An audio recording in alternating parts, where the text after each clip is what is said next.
Di pasar itu tempatnya jin dan setan. Kalau nggak ada pegangan pasti nggak laku. Nah, saya mendapatkan pertanyaan sedemikian rupa dan perlu saya jawab karena ini penting. Mengingat banyak sekali cerita-cerita dari pedagang-pedagang yang memang menggunakan suatu sarana spiritual atau usaha spiritual yang ekstrim. Anda bisa lihat di YouTube banyak kan kisah-kisah horor terkait pengguna-pengguna seperti itu. Seperti kayak misalnya pesugihan pocong, penglaris celana dalam, bersetubuh dengan kuntilanak yang sedang populer seperti itu. Banyak dan ini perlu saya sampaikan. Memang benar kalau kita membahas bisnis itu luas, artinya banyak cara yang dilakukan dan mungkin saja segala cara dapat dilakukan. Tidak memungkiri kemungkinan bahwasanya sarana spiritual pun dikerahkan, usaha spiritual pun dikerahkan jika usaha lahirnya pun tidak dapat dijalankan. Artinya Anda sudah bekerja keras, Anda sudah melakukan pelayanan yang terbaik, Anda sudah menyajikan produk-produk terbaik, tapi entah kenapa itu kalah dengan pesaing-pesaing Anda, kalah dengan sekitar Anda, tempat usaha sepi sendiri. Padahal di sekitar tempat usaha Anda itu ramai banget. Nah, ini membuat Anda kemudian berpikir, apakah ada cara yang lain? Ini pikiran seperti ini tidak hanya muncul di hati Anda, ini muncul di setiap orang yang sedang mengalami titik terendah dalam usahanya. Sehingga bagaimana caranya usaha itu bisa bangkit, bisa melengkapi kekurangan, bisa melunasi hutang-hutang. Ya, saya yakin kalau usaha sepi pasti akan menimbulkan hutang. Maka dari itu, ya ingin bagaimana yang praktis.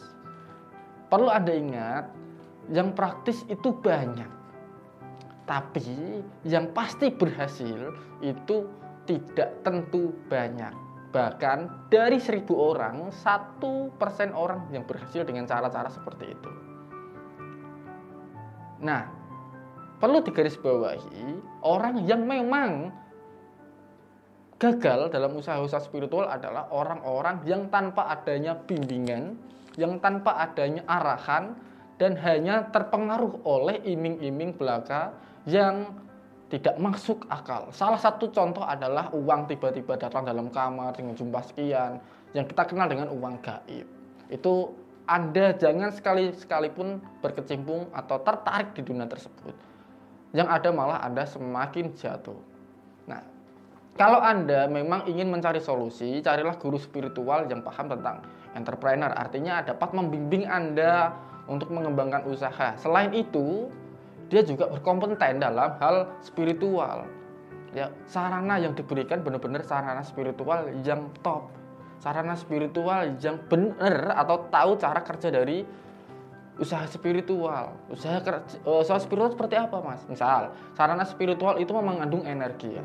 Energi ketika itu selaraskan dengan diri Anda atau disimpan di tempat usaha Anda itu dapat membuka ya atau menghilangkan santet atau menghilangkan energi negatif yang ada di tempat usaha Anda, memancarkan energi positif yang membuat daya tarik sehingga orang-orang sekitar Anda itu mampir atau melihat atau dapat membeli produk yang Anda sajikan. Nah, biasanya kalau sudah membeli, belinya tidak cuma satu atau dua. Kadang misal dari rumah ingin beli ini, sesampainya di tempat malah beli yang lain sehingga usaha itu bisa mendapatkan penghasilan yang besar dari biasanya. Nah, begitu ya. Mungkin sudah jelas tentang tempatnya jin dan setan. Maka dari itu, untuk jaga-jaga, ini penting. Kalau untuk jaga-jaga persaingan seperti ini, Anda dapat gunakan kandang bubrah pesugihan putih yang memang aman, tidak ada tumbal, dan banyak orang yang menggunakan. Jika Anda ingin konsultasi dengan saya terkait kandang bubrah, Anda bisa hubungi kontak yang ada di video ini atau Anda bisa langsung klik link yang ada di bio. Semoga bermanfaat.